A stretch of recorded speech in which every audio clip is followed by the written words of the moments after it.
This extender is so cool. You plug it into the back of your API housing and then you can run the module outside for testing or for troubleshooting.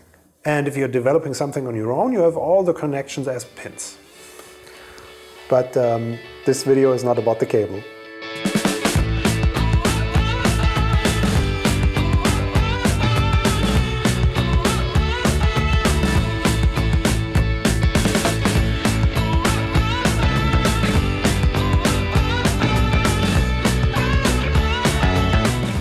The number one thing viewers ask me about is a high quality microphone tube preamp, and since I really like the API 500 format, I wanted to combine both. So I asked Soundskulptor for their MP566 preamp kit, and they were so kind and sent one over.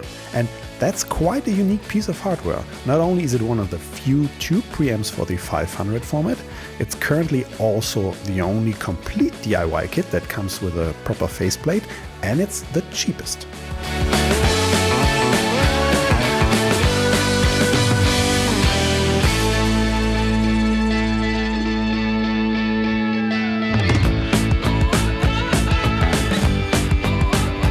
Here's the tube, and what makes everything possible is this piece, a DC to DC converter that boosts the voltage up to 225 volts. The rest of the bigger parts make the kit really look promising. It has both input and output transformers, a really high quality steel backplate, a second PCB as a lid, and a nicely powder coated front panel.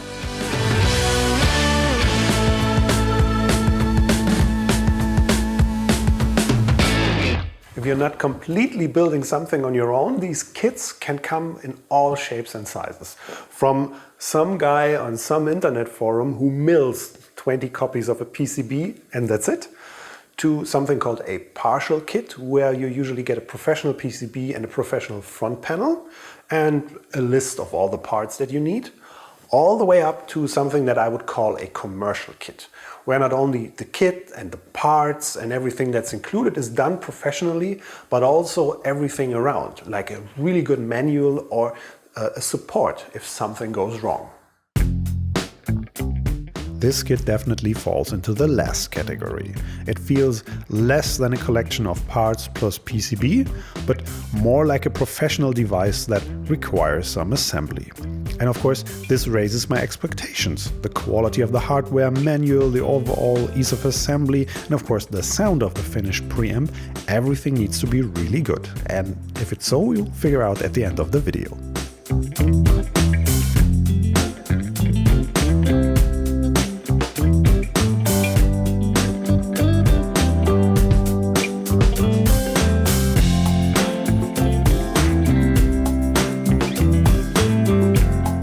The quality of a kit?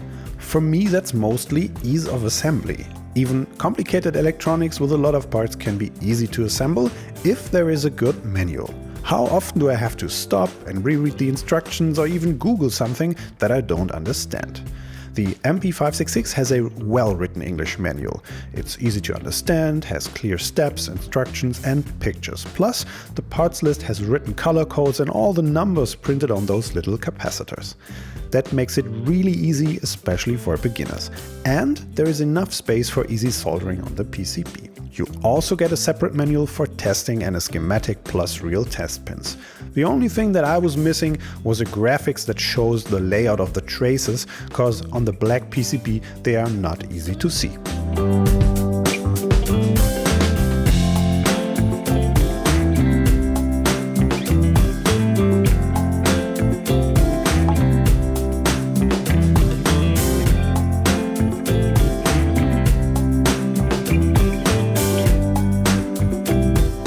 For everything that goes through the front panel, I first just stick the parts in, put the panel on, align everything carefully and solder at least a couple of legs from the top to hold the parts in place. This way you won't get any problems with crooked pots or switches later.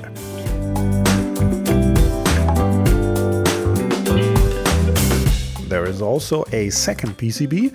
It has some small additional boards for the tube socket, the DI jack and some extra parts, and it becomes the lid for the finished module.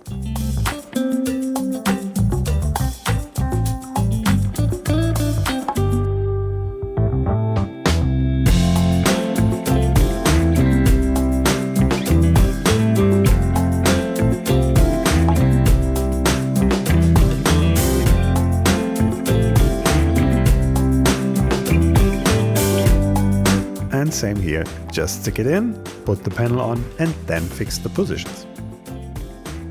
The input transformer is from OEP out of the UK, not Carnhill, but they belong to the Carnhill group and are basically the more affordable option.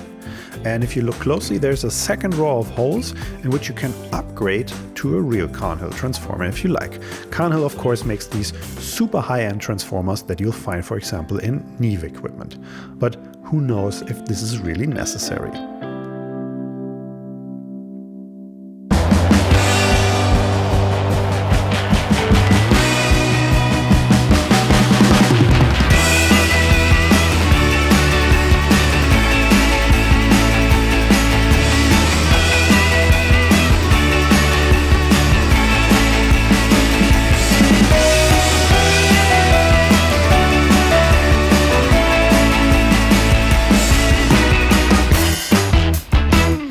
Let's take a quick look at the features of this preamp. You of course have an input and an output knob. With the input knob you set the gain of the preamp, and if you want more saturation you can turn it up even more and drive it into overdrive. The output knob attenuates the signal so that your converter doesn't clip.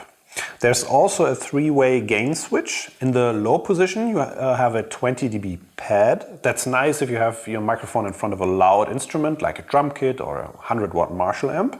In the middle position you get the standard mostly clean gain, and in the high position you get a 20 dB boost. That's really nice if you want the extra saturation, and probably the setting I will leave it in. And it's also nice if you have a really low output microphone, let's say a ribbon mic.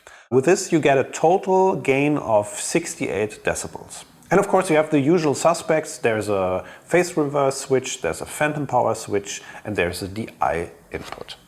The circuit has some similarities to the famous 610 preamp that Bill Putnam designed in 1958. And that you can still buy from Universal Audio. The original of course has two valves, but that wouldn't fit in a one slot module. The valve by the way is a 1287, and the output transformer is from Edcore.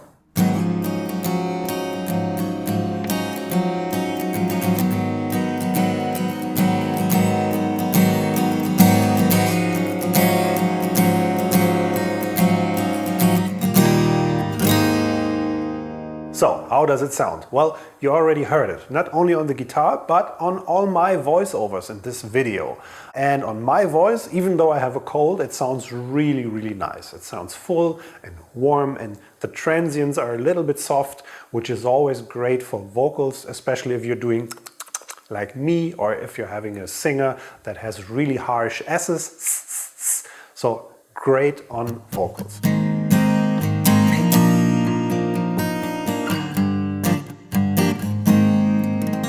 On the guitar, well, you have to know that the acoustics in my shop here are really shit, but as far as I think it sounds also really nice. The transients are a bit soft, which is also good for acoustic guitar, but it doesn't sound smeared. It doesn't smear the transient, so there's still enough details in it.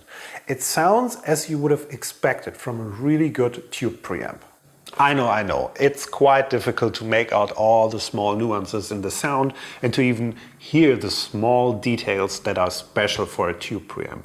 So I set up a little experiment to show you this even better. I have two other vintage style preamps. Both also have input and output transformers, but these two are transistor based. And the test works quite simple. I'm generating a 500 Hz sine wave, send it to all the preamps and overdrive them a couple of dB to produce some harmonics. Here you can see the 500 Hz sine wave. And on the other analyzers we can see the harmonics the preamps produce. The two transistor preamps are missing the first overtone at 1 kHz, but have louder overtones at higher frequencies, so they sound a bit clearer, but a bit harsher and more aggressive.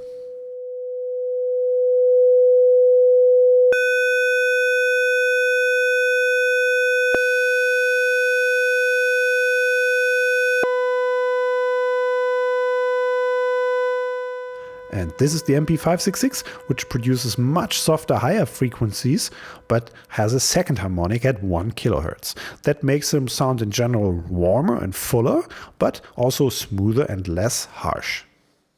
Harmonics are of course just a small piece in the overall sound of a preamp, and warmer doesn't necessarily mean better. There are music genres where you don't want any harmonic distortions at all. Let's say you're recording classical music.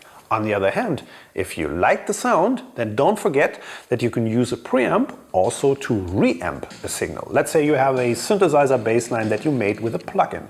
Simply run it through again line level through the preamp, overdrive it a little bit and re-record it into your DAW for some extra love. Great kit, great preamp. It was really easy and really fun to build. Totally straightforward with a good manual on a scale from 1 to 5, where 1 is rocket science and 5 is mega easy. I would rate it a 4 because it was so easy. Yeah, it has this higher voltage that makes it a bit dangerous, but it's still a nice beginner's kit. If you want something that's more simple, then check out my guitar pedal video. The sound is really nice, warm, full, nice harmonics. A little soft on the transients, but not too much. Still enough details, no bad coloration, enough gain, 5 out of 5. And the overall feel and hardware quality, I would rate it a 4.5 out of 5, because it has a steel backplate, this nice powder coated front, and with all the parts and the good layout, it feels like a commercial product and not like a cheap DIY kit. I deducted half a point because, and that's my personal pet peeve, the pots have this plastic axis and are a bit wobbly. I think that makes it feel cheaper than it actually is. But on a side note, my expensive Apollo audio interface does it even more. By the way, expensive? No. This preamp, at least right now, is the cheapest way to get a tube preamp for the API 500 format if you want a complete kit with a nice front panel and everything. And that's nice for us Europeans. Soundskulptor is from France, so we can order without paying customs and with cheap shipping costs. So Brits, hurry up. That leaves the final question: do I really need this type of vintage analog equipment? When do I need it? When do I just want it? And when do I not want to have this type of equipment? And with my 10 years of recording studio background, I made a talking head episode. If it's already online, check it out here. If it's not here, then next Wednesday evening. And here's a playlist with all my other English videos. So please comment, like and subscribe. Thanks for watching. Cheers from Cologne. My name is Götz. Bye bye.